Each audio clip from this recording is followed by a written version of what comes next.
The story begins with Kazuma, who saves a girl from what he thought was a truck.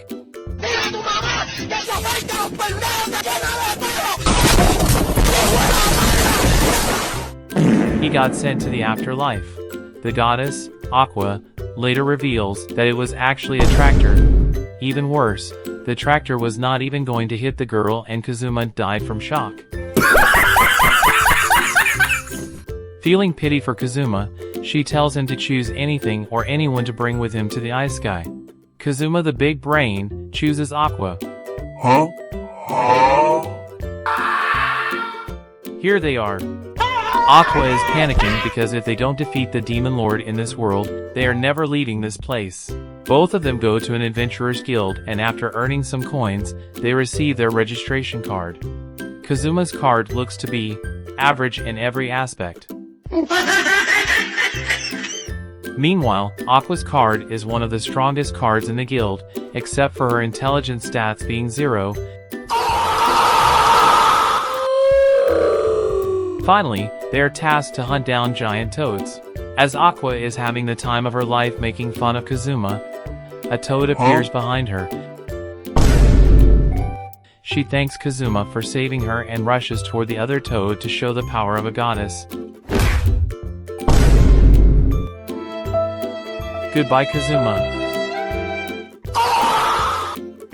Later that night, they opened a team recruitment, hoping some elite adventurers would join them on their conquest. Eventually, a little girl came to them and introduced herself as Megumin.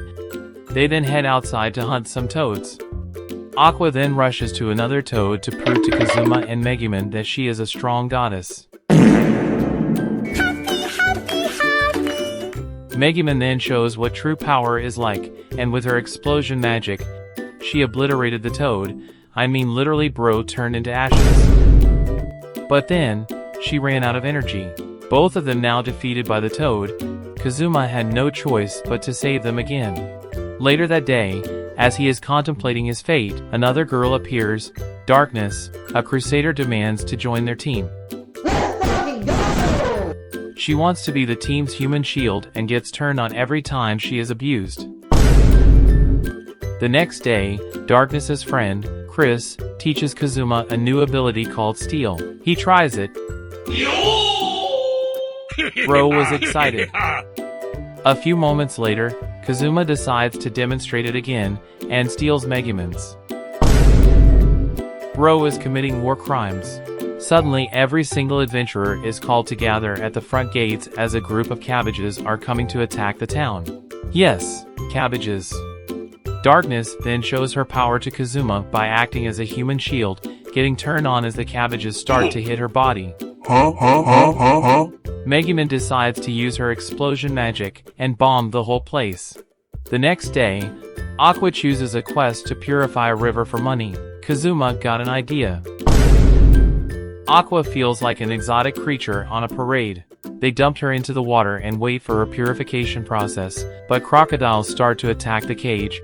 Kazuma thinks this is good since it might speed up the purification process because Aqua is fighting for her life. 7 hours later, the river had been purified, but Aqua has been tainted by the crocodiles. One day, Kazuma is suddenly accused by Senna of being a terrorist because he accidentally blew up a residence of a lord in their previous battle.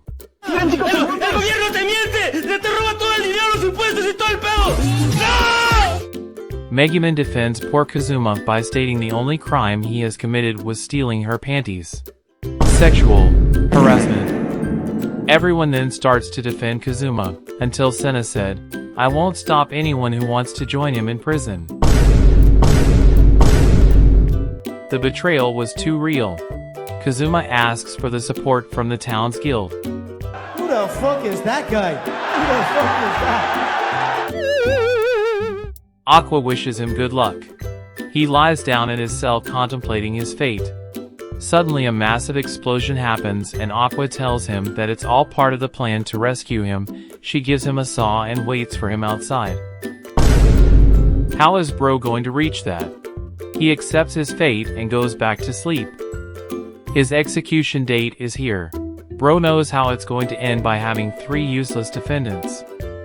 Megumin and Aqua demand legitimate proof of these accusations. Try me, bitch. Who destroyed the town with a flood? Who bombed the castle every single day?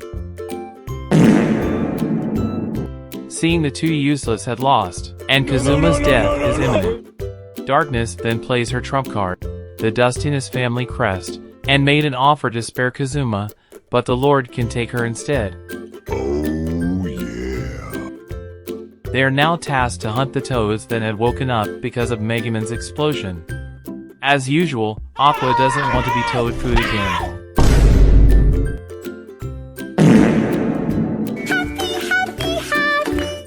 Megumin suddenly reminds everyone to be strong, just like her.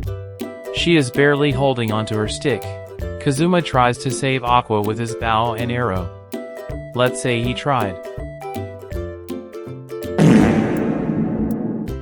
Aqua thanks him for saving her again, but their break was cut short as now they are being chased.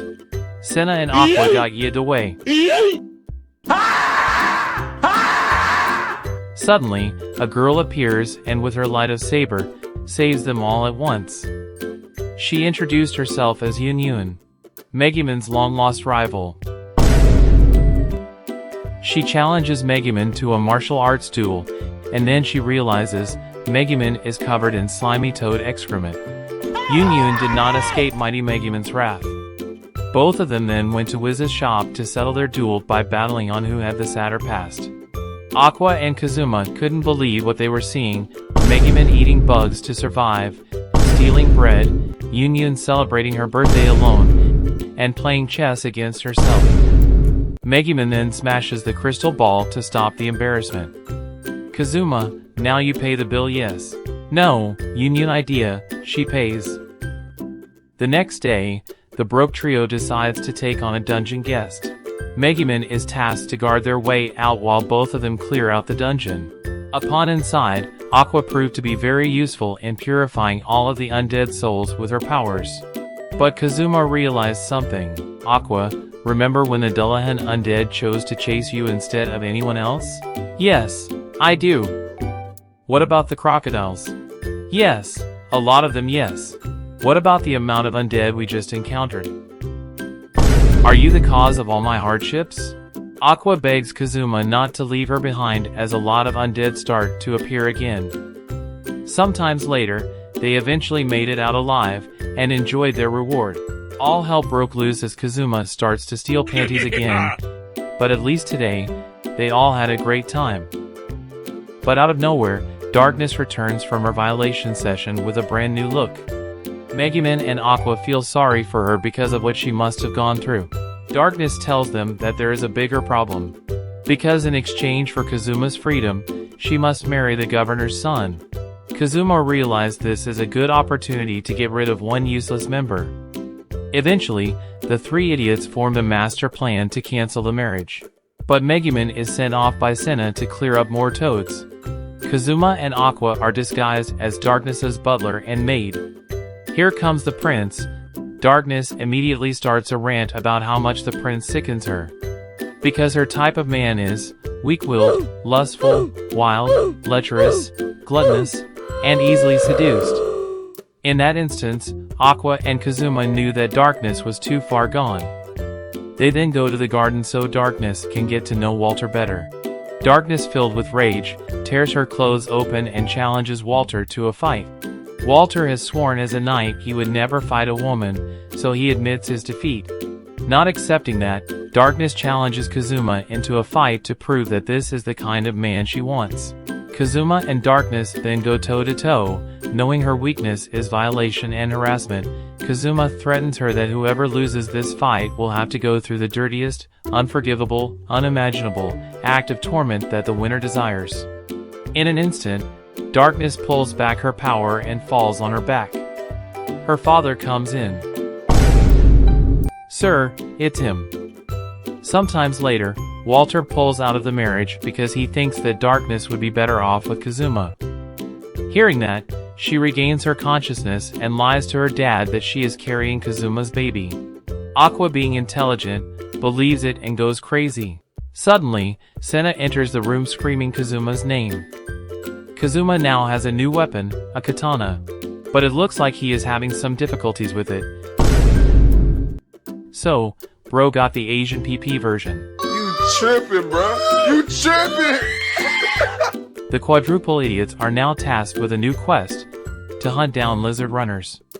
As the lizards appear, Aqua suddenly launches an attack. Now all the lizards are coming towards her. She panics as all she was trying to do is help, but Aqua then realizes, from her past experience against the toads, she accepts her fate to be trampled by the lizards.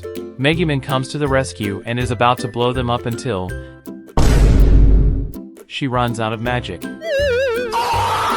Meanwhile, Darkness couldn't wait to be abused by lizards. Kazuma takes things into his own hands and snipes the lizard's leader, but he falls and dies once again. After some arguments, Kazuma is eventually resurrected again, and weirdly, they are all disgusted. Even the abuse lover was speechless. What the hell did they do while I was dead? They are now on a trip to Arkanrisha, but there's a problem, because there are not enough seats, someone must sit in the back. Aqua and Kazuma decide to battle it out by rock paper scissors. Hee Kazuma noob beginner. She uses God's blessing to boost her chance. Kazuma wins anyways. Kazuma gets angry at Aqua and tells her she has been a useless goddess who always caused him hardship and he would trade her for a magic skill. Angry. Her butt hurts. Suddenly a group of ostriches appears. They are attracted to metal. Kazuma knows right away. The quadruple idiots are not tasked to protect the wagon with the help of some adventurers. She stood in front of the ostriches. Such a noble sacrifice. No bro, I don't think that's the case. Kazuma then grabs Darkness and ties her to the back of the wagon, while the gang thinks Kazuma is applying medieval torture methods towards Darkness. This was her dream all along. Darkness really is having the time of her life. Aqua tries to keep her alive with her healing abilities. They then turn the cart around and successfully trick the ostriches into going inside the cave, but Darkness. Megumin then uses her explosion magic and ends the battle. Sometimes later, they were resting peacefully until a group of zombies are coming toward the camp. They are all surrounding Aqua. He remembered that Aqua's presence alone is the cause of a lot of his problems. Aqua eventually purifies them all and get endless praises from the adventurers. The next day, they eventually made it into Arkanrisha, but soon they realized why Aqua was so eager to come here. This city especially serves the Axis Church and their goddess, Aqua. They are soon surrounded by crazy Aqua's worshippers who keep recommending them to join the church in every way possible. Let me help you, kid. Kazuma then pays a visit to the church wanting some explanation. Darkness is being stoned outside for being an Eris believer. To clear his mind, Kazuma goes to the hot springs and tries out the bath. Megumin and Darkness can be heard taking a bath on the other side. Bro is tempted. He peeks through the crack. Darkness was ready and punches Kazuma. Bro died. A few hours later, Aqua tells Kazuma that when she went to the baths, she turned the hot springs into regular hot water. She also went to the church and told the leader that she is indeed the goddess of water. Even Bro thinks she is crazy. It is then revealed that the quality of the hot springs has been dropping lately due to unknown causes. Bro, do you care? They deserved it. Seeing the gang not giving a single care about saving her worshippers, she took things into her own hands. She claims herself as the goddess of water, Aqua, and she is here to save the town. No one believed her. Aqua tries to convince them that she is the real Aqua that they worshipped all this time, but for impersonating a goddess, they now want her dead. Oh shit! Oh shit! Aqua cries because all she wants is to keep her followers safe and happy, but things get worse because the whole town is here, on a witch hunt. The idiots eventually made it into the hot springs, and found the culprit. He introduces himself as Hans. He reveals that he is involved with the Demon King's army. Aqua gets really angry because he was the cause of her suffering all this time. Kazuma and the others are super ready to fight him until Hans reveals that he is one of the leaders of the Demon King's army and possesses slime power which is immune to physical attack. Bro ran. Realizing there was no way out of this as the villagers had caught up on them, they went back to face Hans. Wiz unleashes her attack that froze Hans's arm. He manages to break off of it and turns into a massive slime. Aqua rushes to the river and starts to purify the water as fast as she can. Seeing this, the villagers finally believe that Aqua was right all along and start to help her, but of course, they stone Darkness first. As the slime was about to eat Aqua, Kazuma diverted its attention to him and acted as a decoy. He jumped off the cliff and got consumed by the slime. But Megumin, who had been ready all this time, deployed her strongest explosion magic and blew it into smithereens. Wiz then uses her ice attack to freeze and locks the slime, but it wasn't over as Hans is still somehow alive. But then, a very angry Aqua is coming for him. She unleashes God's blow, and with the help of the villagers' wishes and praises, she increases her attack into God's Requiem and deletes Hans out of existence. The battle was over, but because Aqua's attack was so strong, the whole hot spring was gone. Let's say people weren't happy about that. They eventually reached home all alive and well. After defeating demon lords, the girls are in love with him, but there is one. Bro is petrified. The next day, Kazuma is now suffering from PTSD. He gets scared every time someone came up behind him. Now he wants to become a monk. Go bald? No. After all this insanity, the only way out for him is to become a monk. Aqua tries to calm him down. Kazuma goes on another adventure to find a temple, which is located in this mountain. Megumin has an idea. She deleted the mountain. While walking back home, they notice there's a girl crying. Kazuma warns the others that the girl is a monster in disguise. But the trio idiots couldn't resist the girl's cries and goes to check on her, as Kazuma also about to check the sharpness of his blade. Dumbass Kazuma almost fell to the trap because of her cute voice, so he waits until the three idiots had left. Hiding behind her, Kazuma saw her true colors. She was indeed a monster who had killed someone. Hey. Huh? Let's go home. Bro even looted her and got staff that gives them unlimited money. As they went back home, Chris greets their return and goes away. Kazuma goes to check on his staff. It's gone. Bro got reverse looted. But the gods blessed him again, as one of Darkness's servants came and informed that. Bro took it. It's a letter from the kingdom's princess, Iris, wanting to meet him. Here they are. Alright guys, you know what to do. Time to dress up guys. Aqua looks like someone who just lost a fight. Meanwhile Megumin, Darkness eventually got them their custom dresses and they look really good. Right Kazuma? Bro is violating them in his mind. Darkness warns them that a disrespectful behavior might cost them their head. Here we go. The three idiots finally gets to see the princess. Darkness then tries her best to stop the trio going crazy. As Darkness is scolding Kazuma, Aqua finishes her art. Iris loves it, and because of that she willing to overlook their animal behavior. After explaining how he defeated the demon lords to the princess, Darkness couldn't believe the amount of lies that came out of Kazuma's nasty mouth. The princess is really interested with Kazuma, so interested that, "Can I see your adventurer card?" Bro is in trouble. They receive their registration card.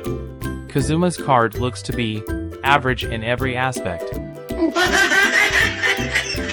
Darkness exposes Kazuma that he has the weakest card, so it would be embarrassing to show them. The princess immediately accuses Kazuma to be a fraud. Bro gets angry and Bro is closer to death than he has ever been with stealing Panties. Darkness, on the behalf of the Dustiness family, apologizes for Kazuma's lack of manners. But now Megumin is pissed that the princess calls Kazuma a fraud.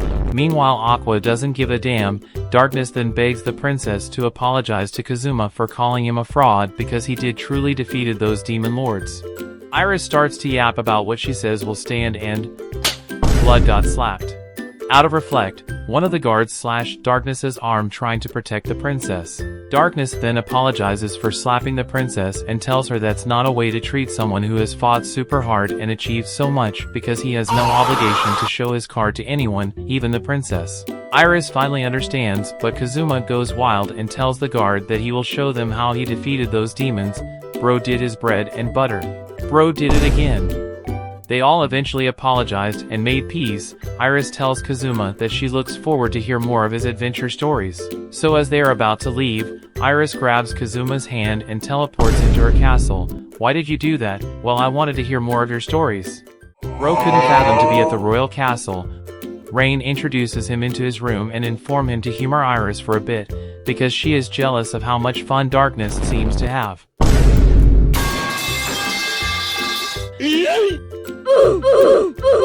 He kept telling Iris explicit stories about his perverted life.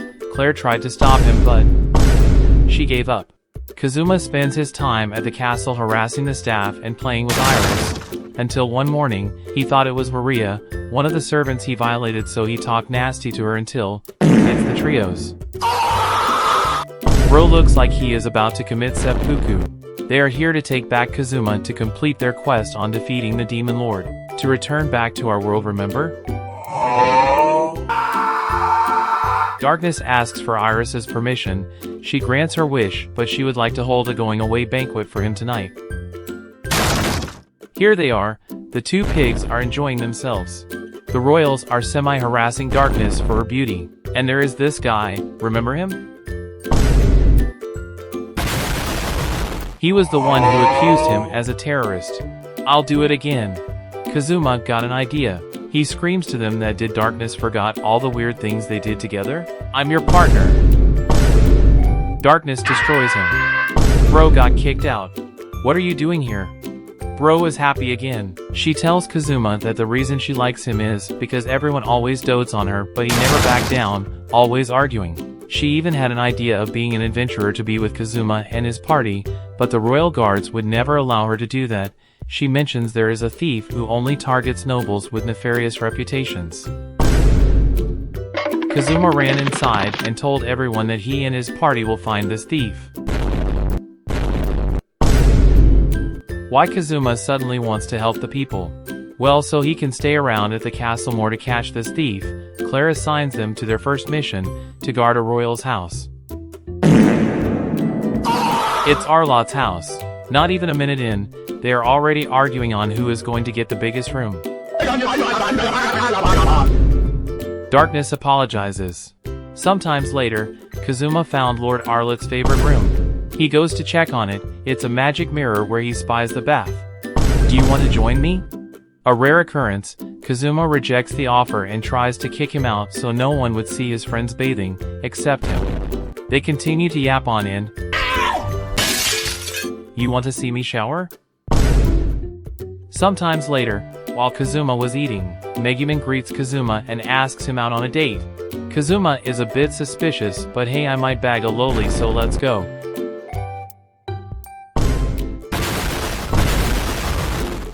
Bro was bamboozled hard. The capital thought Megumin's constant explosion to be a Demon King's attack. Inside, Aqua is bullying the servants to give her more booze. Kazuma requests a giant beef sukiyaki and a harassing massage. All Darkness could do is apologize. Time for a midnight snack. Kazuma finally found the thief. Kazuma's dumb ass still couldn't figure out who it is, so he sneaks in with his lurk ability and go Green Goblin on her ass. He finally realized it was Chris, and she begs her to let him go, but please listen to my story on why I did this. Kazuma doesn't want to hear it because he doesn't want to fill his life with other people's problem. The trio idiot is coming after all that noise, so Kazuma tells Chris to bind him in order to fake his defeat so she could escape. Kazuma tells them that the thief was a guy with a weird-looking mask. Of course the idiots believed it. Please untie me, guys. Aqua suddenly wants to apologize about something. While he was kidnapped, she started digging around his room and broke a lot of things. Fine, I forgive, just untie me. But I also drank all your booze because I was bored. Kazuma wants to unalive her, but please untie me, I forgive. Seeing Kazuma being tied and helpless, Darkness and Megumin got an idea. Arlott couldn't believe his eyes as Darkness and Megumin is torturing Kazuma to apologize to them after all the harassing he had done. The next day, they went in to report about the thief. Kazuma tells them that he failed and was defeated by the thief. Fucking dumbass. But Iris acknowledges his efforts and told him that at least he stopped the thief for stealing anything and allows Kazuma and his party to leave the castle in peace. Nighttime, as Kazuma is sleeping, wake up. Chris came to tell him why she became a thief. He tells her again and again that he doesn't want to hear it. But she told him anyways, so she has been gathering incredibly powerful rare items called divine treasures. Some can be unlimited money. Bro remembers. Chris, knowing Kazuma has night vision and lurk ability, begs him to help her. Okay, how about I bind you and do fun things while you are binded? Chris runs away without any hesitation. 2 minutes later, Darkness informs the party that there's been a Demon King attack near the capital. Megumin is super ready to ignite the whole town, but Aqua and Kazuma refuses to fight because they just want to sleep and let the other adventurer fight. But Kazuma remembers that this might be a chance to impress the princess and might be his ticket to stay at the castle longer, so he drags Aqua like a dog.